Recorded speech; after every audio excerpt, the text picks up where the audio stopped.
మాజీ మంత్రి అలాగే వైసీపీ నేత బొత్స సత్యనారాయణని వైఎస్ఆర్సీపీ అధినేత జగన్మోహన్ రెడ్డి స్థానిక సంస్థల అభ్యర్థిగా ప్రకటించినటువంటి నేపథ్యంలో బొత్స సత్యనారాయణ గారు జగన్మోహన్ రెడ్డికి భారీ ఝలక్కిస్తూ ఆయన యూటర్న్ తీసుకున్నట్లుగా, ఆయన స్థానిక సంస్థల ఎన్నికల్లో పోటీ చేసేందుకు సిద్ధంగా లేనట్లుగా, అది జగన్మోహన్ రెడ్డికి ఖరాఖండిగా తేల్చి చెప్పినట్లుగా కొన్ని వార్తలు ఇప్పుడు సోషల్ మీడియాలో చక్కర్లు కొడుతున్న నేపథ్యంలో ఈ అంశం మీద ఏం జరిగింది అనేది మనం విశ్లేషణ చేసుకునేటువంటి ప్రయత్నం చేద్దాం. ప్రస్తుతం మనతో పాటు ఉన్నారు ప్రముఖ రాజకీయ విశ్లేషకులు, ప్రముఖ సీనియర్ జర్నలిస్ట్ సిఎస్ రావు గారు. సార్తో మాట్లాడదాం. Sir, hi sir. Hello. Botsa Satyanarayana గారు జగన్మోహన్ రెడ్డికి భారీ ఝలక్ ఇవ్వబోతున్నారు అనేటువంటి వార్తలు వస్తూ ఉన్నాయి. ఎందుకంటే ఇప్పటికే జగన్మోహన్ రెడ్డి వైఎస్ఆర్సీపీ తరపు నుంచి స్థానిక సంస్థల ఎన్నికల అభ్యర్థిగా బొత్స సత్యనారాయణ గారి పేరుని ఖరారు చేసినటువంటి నేపథ్యంలోనే బొత్స సత్యనారాయణ గారు యూటర్న్ తీసుకున్నట్లుగా, నేను స్థానిక సంస్థల ఎన్నికల్లో పోటీ చేయను అంటూ జగన్మోహన్ రెడ్డికి ఖరాఖండిగా తేల్చి చెప్పినట్లుగా కూడా కొన్ని వార్తలు వస్తూ ఉన్నాయి. దీని మీద మీ విశ్లేషణ ఏంటి సార్? ఇప్పుడు ఒకటేందండి, ఇప్పుడు ఉన్నటువంటి పరిస్థితుల్లో జగన్మోహన్ రెడ్డి ఏ చిన్న ఆధారం దొరికినా కానీ దాన్ని రాజకీయంగా తను బలోపేతం చేసుకోవడానికి ఉపయోగించుకోవాలనుకుంటున్నారు. సహజంగా ఏ రాజకీయ నాయకుడైనా చేసేటువంటి పని అది. జగన్మోహన్ రెడ్డి ఇంకొంచెం స్మార్ట్గా ఆయన చేస్తున్నట్టు కనపడుతుంది. ఎందుకనంటే ఇటీవల జరిగినటువంటి స్టాండింగ్ కౌన్సిల్ అంటే ఈ మున్సిపాలిటీలో, కార్పొరేషన్లో స్టాండింగ్ కౌన్సిల్లో ఆల్రెడీ వైఎస్ఆర్ కాంగ్రెస్ పార్టీకి సంబంధించిన కౌన్సిలర్లు, కార్పొరేటర్లు ఉంటారు. స్టాండింగ్ కౌన్సిల్లో వాళ్ళు మెజారిటీ ఎవరు ఉంటే వాళ్ళు ఎంచుకుంటారు. స్టాండింగ్ కౌన్సిల్లో అద్భుతంగా గెలిచింది వైఎస్ఆర్ కాంగ్రెస్ పార్టీ అని గత 2 రోజుల నుంచి ప్రచారం చేసుకుంటున్నారు. సరే, అదేదో వాళ్ళు స్థానిక సంస్థల్లో ఉన్నారు కదా, పెద్ద ప్రజల్లోకి వెళ్ళలేదు, పెద్ద పట్టించుకోలేదు ఎవరు. కానీ ఉత్తరాంధ్రలో ప్రత్యేకించి స్థానిక సంస్థల ఎన్నికల ఎమ్మెల్సీ ఎన్నిక రాబోతుంది ఈ నెలాఖరికి. సో ఆ ఎన్నికలను ఎట్టయినా సరే కైవసం చేసుకొని వైఎస్ఆర్ కాంగ్రెస్ పార్టీ బలంగా ఉంది రాష్ట్రంలో అని ఒక సంకేతం తీసుకెళ్ళడానికి జగన్మోహన్ రెడ్డి సర్వశక్తులు ఊడుతున్నాడు. కారణం ఏంటంటే, గతంలో మనం చూస్తే కనుక జగన్మోహన్ రెడ్డి అధికారంలో ఉన్నప్పుడు స్థానిక సంస్థల ఎన్నికల్లో తెలుగుదేశం పార్టీ వాళ్ళని అసలు నామినేషన్ వేయటానికి కూడా రానివ్వకుండా అడ్డుకునేటువంటి ప్రయత్నం చేశారు. మనం చూసాం. అటు మున్సిపాలిటీ ఎన్నికల్లో కానీ, కార్పొరేషన్ ఎన్నికల్లో కానీ, మండల ఎలక్షన్లో కానీ, జడ్పీ ఎన్నికల్లో కానీ, ఏ ఎన్నికల్లో కూడా నామినేషన్ వేయడానికి కూడా అభ్యర్థులను రానివ్వకుండా భయకంపితులను చేసి మొత్తం స్థానిక సంస్థలను ఆయన సొంతం చేసుకున్నాడు. అలాంటి సిట్యువేషన్లో కూడా 2 సంవత్సరాల తర్వాత జరిగినటువంటి స్థానిక సంస్థల ఎన్నికల్లో గ్రాడ్యుయేట్ ఎన్నికల్లో నీకు తెలుగుదేశం పార్టీ గెలిచింది. అది కూడా కడప కూడా ఉంది అప్పుడు జరిగినటువంటి ఎన్నికల్లో, ఎమ్మెల్సీ ఎన్నికల్లో, గ్రాడ్యుయేట్ ఎమ్మెల్సీ ఎన్నికల్లో. అక్కడి నుంచే వైఎస్ఆర్ కాంగ్రెస్ పార్టీ పతనం ప్రారంభమైంది. కారణం ఏంటంటే, అక్కడ రాయలసీమలో చాలా బలంగా ఉంది వైఎస్ఆర్ కాంగ్రెస్ పార్టీ అనేది అందరూ నమ్ముతూ ఉంటారు. కానీ ఎప్పుడైతే 2023లో జరిగినటువంటి స్థానిక సంస్థల ఎన్నికల్లో, గ్రాడ్యుయేట్ అభ్యర్థి ఎన్నికల్లో శ్రీకాంత్ గెలిచాడు, ఆ రోజు నుంచి ప్రజలకు అర్థమైపోయింది అంత సీన్ లేదు వైఎస్ఆర్ కాంగ్రెస్ పార్టీకి అనేది. ప్లస్ తెలుగుదేశం పార్టీ కూడా ఆ ఎన్నికను 2024 ఎన్నికల వరకు కూడా ఉపయోగించుకుంటూ వచ్చారు. దానికి తోడు అనురాధ అసెంబ్లీ మనం ఎమ్మెల్సీ ఎమ్మెల్యేలు ఎన్నుకునేటువంటి ఎమ్మెల్సీ ఎన్నికల్లో ఆవిడ గెలవడం జరిగింది క్రాస్ ఓటింగ్ వల్ల. ఈ 2 ఎన్నికలు తెలుగుదేశం పార్టీకి ఒక బూస్ట్ ఇచ్చి ప్రజల్లో కూడా జగన్మోహన్ రెడ్డి మీద యాంటీగా ఉంది, మొత్తం మూడంతా యాంటీ అయిపోయింది అనేది ప్రారంభమైంది. అది ప్రారంభమై తారాస్థాయికి చేరి 2024 ఎన్నికల నాటికి ఫలితాలు చూస్తే 11 మందికి పరిమితమయ్యాడు జగన్మోహన్ రెడ్డి. సో ఇప్పుడు కూడా జగన్మోహన్ రెడ్డి ఏంటి, చంద్రబాబు నాయుడు ప్రమాణ స్వీకారం చేసినటువంటి 2వ రోజు నుంచే ఆయన ఈ రాష్ట్రంలో పరిపాలన బాగాలేదు, రూల్ ఆఫ్ లా లేదు అని చెప్పి ఢిల్లీ వరకు వెళ్ళి ఆయన ఏదో ధర్నాలు చేసి గందరగోళం చేసి రాష్ట్రపతి పాలన కావాలని చెప్పి అనుకున్నాడు, డిమాండ్ చేశాడు. దాంతో ఆయన నవ్వులు పాలయ్యాడు, ఒక రకంగా అబాస్ పాలయ్యాడు ఆయన.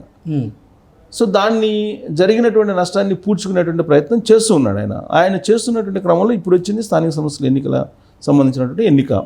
ఆ ఎన్నికల్లో కనుక ఎమ్మెల్సీని గెలిపించుకుంటే మళ్ళీ వైఎస్ఆర్ కాంగ్రెస్ పార్టీ పూర్వవైపుకు రాబోతుంది అనేటువంటి సంకేతాలు తీసుకెళ్లొచ్చు అనేది ఒకటి.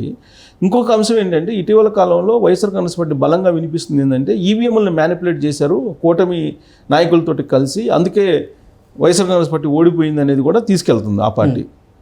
సో ఇప్పుడు స్థానిక సంస్థల ఎన్నికల్లో కనుక వైఎస్ఆర్ కాంగ్రెస్ పార్టీ గెలుచుకుంటే, అవును ఈవీఎంలను మ్యానిపులేట్ చేశారు, లేకపోతే జనరల్ ఎలక్షన్లో కూడా వైఎస్ఆర్ కాంగ్రెస్ పార్టీ గెలిచేది అని చెప్పుకోవడానికి ఒక అస్త్రంగా కూడా ఈ ఎన్నిక ఫలితం ఉపయోగపడుతుంది. అందుకే చాలా ప్రతిష్టాత్మకంగా తీసుకున్నటువంటి జగన్మోహన్ రెడ్డి సీనియర్ నేతగా ఉన్నటువంటి వైఎస్ఆర్ కాంగ్రెస్ పార్టీలో మంత్రిగా ఉన్నటువంటి బొత్స సత్యనారాయణని అభ్యర్థిగా ప్రకటించారు ఆయన.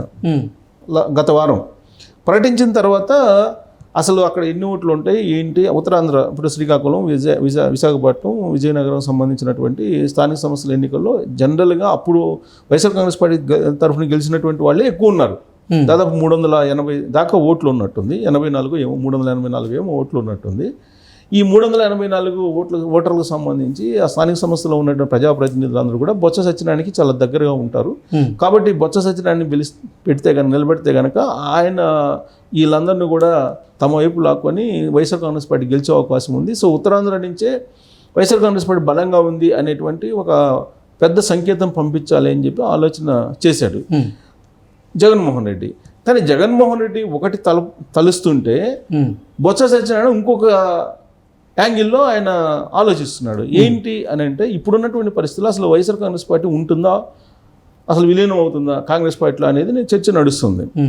ఇలాంటి పరిస్థితుల్లో ఆయన ఏం చేశాడు, అభ్యర్థిగా ప్రకటించిన తర్వాత ఒక సర్వే చేయించుకున్నాడు. అలాగే అనుయాయులతోటి మాట్లాడాడు, ఈ జడ్పీటీసీలని, ఎంపీటీసీలతోటి, అలాగే సర్పంచులతోటి, ఇలాంటి వాళ్ళతోటి మాట్లాడారు. మాట్లాడినప్పుడు ఆయనకు వచ్చినటువంటి ఫీడ్బ్యాక్ ఏంటంటే, ఇప్పుడు కనుక పోటీ చేస్తే మీ పరుగు పోతుంది, మీకు స్థానిక సంస్థల ఎన్నికల్లో గెలిచినటువంటి ప్రజాప్రతినిధులు ఓటేసేటువంటి అవకాశం లేదు. ఎందుకనంటే జగన్మోహన్ రెడ్డి ఉన్నటువంటి 5 ఏళ్లలో మొత్తం డబ్బులన్నీ డైవర్ట్ చేశారు పంచాయతీలకి, స్థానిక సంస్థలకు లేకుండా. కాబట్టి ప్రజలు యాంటీగా ఉన్నారు.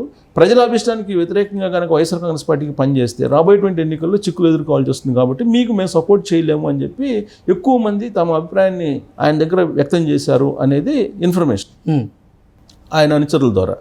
సో కాబట్టి బొత్స సత్యనారాయణ పునరాలోచనలో పడ్డారు అనేది ఒకటి. 2, అసలు బొత్స సత్యనారాయణ ఎందుకు జగన్మోహన్ రెడ్డి ఎంపిక చేశాడు, దాని వెనక కూడా లాజిక్ ఉంది. ఎందుకు ఉందంటే ఇటీవల కాలంలో రాహుల్ గాంధీ ఆంధ్రప్రదేశ్లో ఉండేటువంటి కాంగ్రెస్ పార్టీ సీనియర్లు, పూర్వపు నుంచి ఉన్నటువంటి కాంగ్రెస్ పార్టీ భావజాలం పుష్కలంగా ఉన్నటువంటి సీనియర్లకి ఫోన్ చేశాడు, డైరెక్ట్గా ఫోన్ చేశాడు రాహుల్ గాంధీ. ఫోన్ చేసి మీరు ఢిల్లీ రండి, మీరు ఎప్పుడైనా సరే డోర్ తట్టచ్చు, నా ఇంటి డోర్ దాటచ్చు, ఎప్పుడైనా సరే మీరు రండి, మీరు వచ్చి ఆంధ్రప్రదేశ్లో కాంగ్రెస్ పార్టీని బలోపేతం చేయడానికి ఏం చేద్దాము అనేది మీరు నాతో చర్చించండి, డైరెక్ట్గా మీరు నాతోటి టచ్లో ఉండండి అని చెప్పి దాదాపుగా వైఎస్ఆర్ కాంగ్రెస్ పార్టీలో ఉండేటువంటి మాజీ మంత్రులకి అందరికీ ఫోన్ చేశాడు. మాజీ మంత్రులకే కాదు, మాజీ ఎంపీలకి, మాజీ సీనియర్లు అందరికి కూడా ఫోన్ చేశాడు. ఆ ఫోన్ చేసినటువంటి వాళ్ళలో బొత్స సత్యనారాయణ కూడా ఒకళ్ళు. సో బొత్స సత్యనారాయణకి ప్రత్యేకంగా ఫోన్ చేశాడు అని. ఎందుకంటే బొత్స సత్యనారాయణ పీసీసీ అధ్యక్షుడిగా ఫోన్ చేశాడు. ఆయన యునైటెడ్ ఆంధ్రప్రదేశ్లో పీసీసీ అధ్యక్షుడిగా చేశాడు. ప్లస్ గాంధీ ఫ్యామిలీకి అత్యంత సన్నిహితంగా అప్పట్లో మెలిగాడు. ఆయన భార్యకి ఎంపీ సీట్ ఇవ్వడానికి కూడా అప్పుడు కాంగ్రెస్ పార్టీ కారణం, కాంగ్రెస్ పార్టీ ఇచ్చింది వాళ్ళ భార్యకి. సో కాబట్టి ఇవన్నీ దృష్ట్యా కాంగ్రెస్ పార్టీ భావజాలం పుష్కలంగా ఉన్నటువంటి వాళ్ళు ఆంధ్రప్రదేశ్లో చాలామంది ఉన్నారు. అందులో కూడా సీనియర్లు, వాళ్ళందరూ కూడా వైఎస్ఆర్ కాంగ్రెస్ పార్టీలో ఉన్నారు. ఆ పార్టీ నుంచి మళ్ళీ తిరిగి కాంగ్రెస్లోకి వాళ్ళని అందరినీ కూడా ఆహ్వానిస్తూ ఆయన ఫోన్లు చేసి మాట్లాడి ఢిల్లీకి కూడా కొంతమందిని ఆహ్వానించారు. ఇలాంటి పరిస్థితుల్లో వీళ్ళు ఏమైనా ఒకవేళ సీనియర్స్, ఇప్పుడు ధర్మాన ప్రసాద్ రావు లాంటి వాళ్ళు కానీ, లేదా బొత్స సత్యనారాయణ లాంటి వాళ్ళు కానీ, ఇలాంటి వాళ్ళు ఉన్నారు చాలామంది వైఎస్ఆర్ కాంగ్రెస్ పార్టీలో ఉన్నటువంటి వాళ్ళు. చాలా ఆల్మోస్ట్ 90% వాళ్ళే ఉన్నారు కదా వైఎస్ఆర్ కాంగ్రెస్ పార్టీ. వీళ్ళందరూ ఇప్పుడు సీనియర్స్ కనుక ఒక 3-4 కనుక కీలకమైనటువంటి వాళ్ళు రాహుల్ గాంధీ తోటి టచ్లోకి వెళ్ళి, రాహుల్ గాంధీ తోటి కలిస్తే ఢిల్లీ వెళ్ళి మొత్తం వైఎస్ఆర్ కాంగ్రెస్ పార్టీ ఖాళీ అయ్యేటువంటి అవకాశం ఉంది. అందుకే ఇప్పుడు బొత్స సత్యనారాయణకి ప్రత్యేకించి బొత్స సత్యనారాయణ పిలిపించుకోవడానికి రాహుల్ గాంధీ ప్రయత్నిస్తున్నాడు. కాబట్టి బొత్స సత్యనారాయణ అభ్యర్థిగా ప్రకటించాడు జగన్మోహన్ రెడ్డి. ప్రకటించిన తర్వాత క్షేత్రస్థాయిలో ఉండేటువంటి సిచ్యువేషన్ ఏందనేది బొత్స సత్యనారాయణ తెలుసుకున్న తర్వాత వైఎస్ఆర్ కాంగ్రెస్ పార్టీ కంటే కూడా కాంగ్రెస్ పార్టీలోకి వెళ్ళడం బెటరు, రాహుల్ గాంధీతో టచ్లో ఉండటం బెటరు అనేది ఆయన సంకేతాలు ఇచ్చినట్టు తెలుస్తుంది. దాంతో యూటర్న్ తీస్తున్నాడు బొత్స సత్యనారాయణ. వైఎస్ఆర్ కాంగ్రెస్ పార్టీ అభ్యర్థిగా ప్రకటించినప్పటికీ ఆయన స్థానిక సంస్థల ఎన్నికల్లో బరిలోకి దిగేటువంటి అవకాశం లేదు అనేది ఉత్తరాంధ్రలో జరుగుతున్నటువంటి ఒక చర్చ. అలాగే బొత్స సత్యనారాయణ అభిమానుల్లో కూడా ఒక అభిప్రాయం వెల్లడవుతుంది. సో త్వరలోనే ఆయన కాంగ్రెస్ పార్టీ తీర్థం పుచ్చుకునేటువంటి అవకాశం ఉంది, రాహుల్ గాంధీని కలిసేటువంటి అవకాశం ఉంది. ఇప్పటికే షర్మిలాతోటి చాలామంది టచ్లో ఉన్నారు.